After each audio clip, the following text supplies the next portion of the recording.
Hi friends, today for science we're going to be doing a similar experiment to what we did on Wednesday, but we're going to be changing just one thing. If you want to do this with us at home, you'll need all of the same items you used on Wednesday, your bowl, and then your 5 objects that you put into the water, and one new thing. And the new thing you're going to need is some salt. You need quite a bit of salt, so please make sure that you ask a grown-up before you use any of the salt in your house. The other thing that's a little bit different is on Monday, the temperature of the water, on Wednesday, the temperature of the water didn't really matter very much. Today you want to make the water a little bit warm because we want the salt to dissolve in the water and make this bowl full of salt water. So the first thing that I'm going to do for this experiment is I'm going to put a little bit of warm water in this bowl, and then I'm going to add my salt until the water is very salty. All right, so now I'm going to add my add my salt to the water. I'm going to add a little bit at a time until I feel like my water is very salty. This is water that you definitely don't want to drink because it will not make your stomach feel very good. So I'm going to go ahead and start adding salt to my water. And you know that your water is pretty salty when it looks cloudy. So I'm going to let that sit. I'll stir it up a little bit. And you want to keep stirring your water until you don't feel any of the salt at the bottom of the water. And I think for me, I used about half a cup of salt for this really big bowl that I have.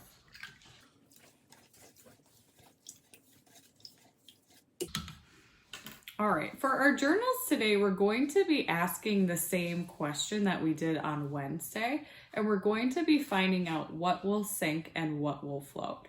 So if you're following along with us at home and you have your journal ready, go ahead and fill that in your journal next to number 1 now.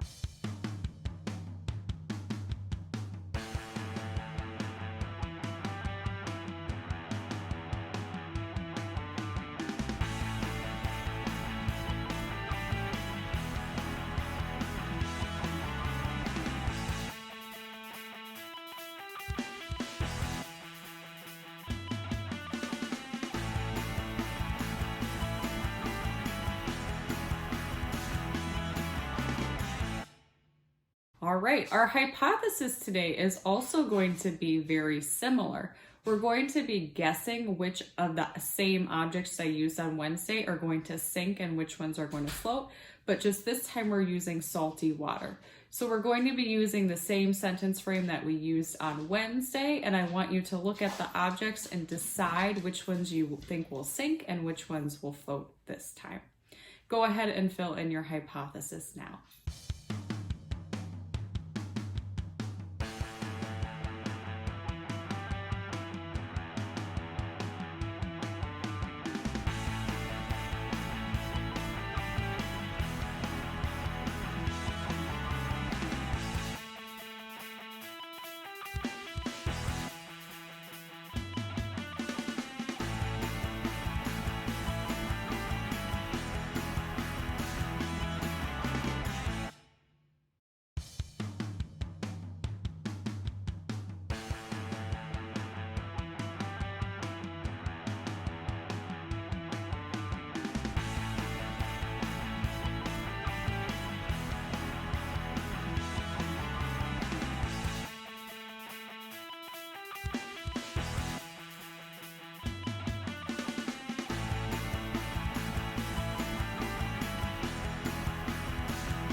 All right, let's go ahead and give this experiment a try.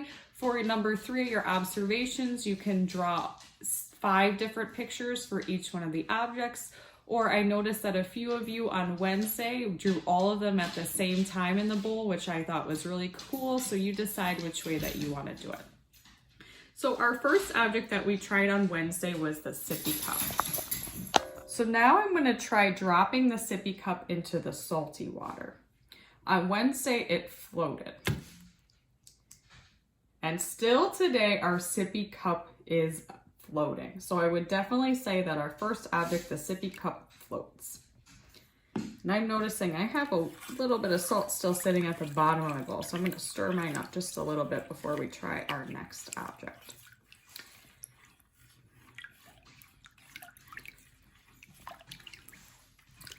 All right, our next object was the lime.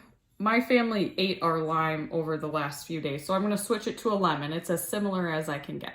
So I'm going to go ahead and drop the lemon in the water. And it sank on Wednesday, and look at that. Now that we've added salt to the water, the lemon or the lime is now floating. That's very interesting. All right, let's take that one out and try our next object. Our next object was the marshmallow. And on Wednesday, Kevin had a really good question and was wondering what would happen if we left this in a little bit longer. I might do that today and find out. But let's first drop it in the salt water. On Wednesday, it was floating, so let's see what happens in salt water. And salt water, it's still floating. I would say that it's even floating a little bit better today than it did on Wednesday. All right, let's take that out for now. I might put it back in later just to see what happens. Let's try our plastic fork next. This was one that sank. It kind of took a little bit of time on Wednesday, but let's observe this for maybe a minute or two and see what happens. So here's our fork. And it's starting out floating. It did that on Wednesday. I'm going to watch it just to see what happens. Ah, interesting. Today it is not going to sink, it doesn't look like. So I would say today the fork did float. So far our two objects that sank on Wednesday are floating in the salt water. And last, let's try our paper straw. I'll drop that in. And that one still floats. It floated on Wednesday and it's floating today. So that's very interesting to find out that the salt water made all of the objects float. Result. So today for your results, we're going to be making those two categories just like we did on Wednesday, except for this time we want to write the name of all of the objects under the word float. Go ahead and fill in your results now.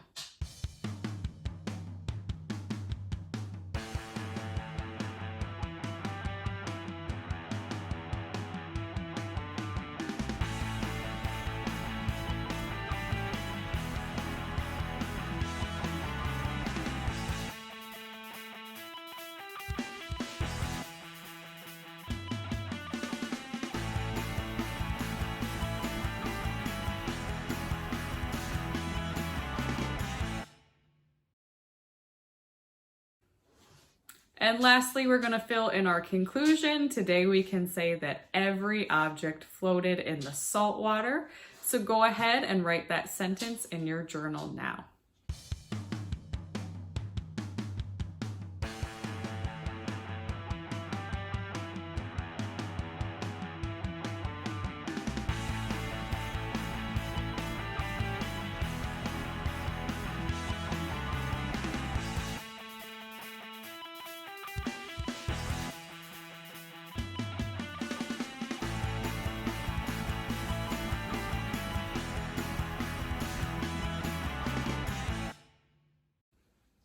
So I thought that was a very interesting way to see how regular water and salt water are different. If you want to try this at home, I would even challenge you to try some big objects that you think definitely won't float and see if you can get your salt water salty enough to make some bigger things float. I hope you enjoyed this experiment, and next week we will do a fun activity with building. See you then.